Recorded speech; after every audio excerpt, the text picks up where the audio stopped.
Hi all, welcome to TNPSC கற்றல் channel. இன்றைக்கி நம்ம பார்க்க போகிறது அயற்சொல்லிருந்து தமிழ் சொல் பார்ட் 4 4வது பாகம் பார்க்குறோம். ஏற்கனவே 3 பார்ட் போட்டிருக்கேன். பார்க்காதவங்க ஷார்ட்ஸில் இருக்கும், நீங்கள் பார்த்துக்கோங்க முன்னாடி இருக்க வீடியோஸில். இப்போ 4வது பார்ட் பார்க்கலாம். சிகிச்சை. சிகிச்சைனா மருத்துவம். சிகிச்சைனா மருத்துவம். நஷ்டம். நஷ்டம்னா இழப்பு. எனக்கு நஷ்டம் ஏற்பட்டுருச்சுன்னு சொல்கிறாங்க இல்லையா, நஷ்டம்னா இழப்பு. மைதானம். மைதானம்னா இந்த விளையாடுற இடம், பிளே கிரவுண்ட் சொல்லுவாங்க. மைதானம்னா காகிதம். காகிதம்னா தாள். கீழ்நோக்கு லகரம் வரணும், தாள். ஜன்னல். ஜன்னல்லாம் சொல்கிறோம் இல்லையா, அது பிறமொழிச்சொல் தான். ஜன்னல் பிறமொழிச்சொல். அதுக்கு இணையான தமிழ் சொல் என்ன? பலகனி. உற்சாகம். உற்சாகம்ங்கிறது பிறமொழி. ஊக்கம். உற்சாகத்துக்கு என்ன? ஊக்கம். விரதம் அப்படின்னா நோன்பு. விரதம்னா நோன்பு. சர்க்கார். சர்க்கார்னா அரசு. சர்க்கார்னா கவர்மெண்ட்டை தான் சொல்லுவாங்க. சர்க்கார்னா அரசு. வாடகை. வாடகைனா குடிக்கூலி. வாடகைனா என்ன? இது நிறைய ப்ரீவியஸ் இயர் கொஷினில் கேட்டிருக்காங்க இந்த கொஷின். வாடகை அப்படிக்கு குடிக்கூலி. அடுத்தது போலீஸ் அப்படின்னா காவலர். போலீஸ்னா காவலர். சந்தோஷம் அப்படிங்கிறது பிறமொழிச்சொல். அதுக்கு இணையான தமிழ் சொல் என்ன? மகிழ்ச்சி.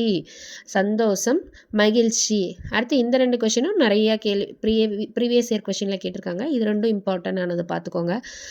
இங்கிலீஷ் மீதியில் இதெல்லாம் இங்கிலீஷ் வார்த்தையை நம்ம தமிழ் சொல்ல மாற்றுற மாதிரி இருக்கும். விசா. விசானா நுழைவு இசைவுன்னு சொல்லலாம், இல்லை நுழைவு ஆணைன்னு சொல்லலாம். விசானா நுழைவு இசைவு. விசானா நுழைவு இசைவு. பாஸ்போர்ட் அப்படின்னா கடவுச்சீட்டு. பாஸ்போர்ட்னா என்ன? கடவுச்சீட்டு.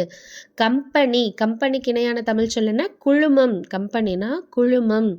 பத்திரிக்கை அப்படின்னா செய்தித்தாள். பத்திரிக்கைனா செய்தித்தாள். கோரிக்கை. கோரிக்கை வைக்கிறாங்க அப்படின்னா வேண்டுகோள். கோரிக்கைனா வேண்டுகோள்.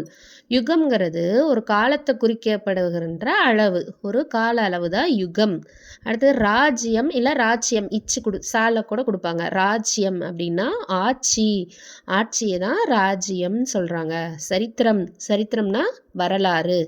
சமீபம். சமீப காலமாக அந்த மாதிரி சொல்லுவாங்க இல்லையா. சமீபம்னா அண்மை. அண்மை. தருணம் அப்படின்னா தக்க சமயம். தருணம்னா தக்க சமயம். கர்வம். கர்வம்னா செருக்கு. தகவல்னா செய்தி. கர்வம்னா செருக்கு, தகவல்னா செய்தி. Thank you all. உங்களுக்கு இந்த வீடியோ பிடிச்சிருந்துச்சுன்னா லைக் அண்ட் சப்ஸ்கிரைப் பண்ணிக்கோங்க.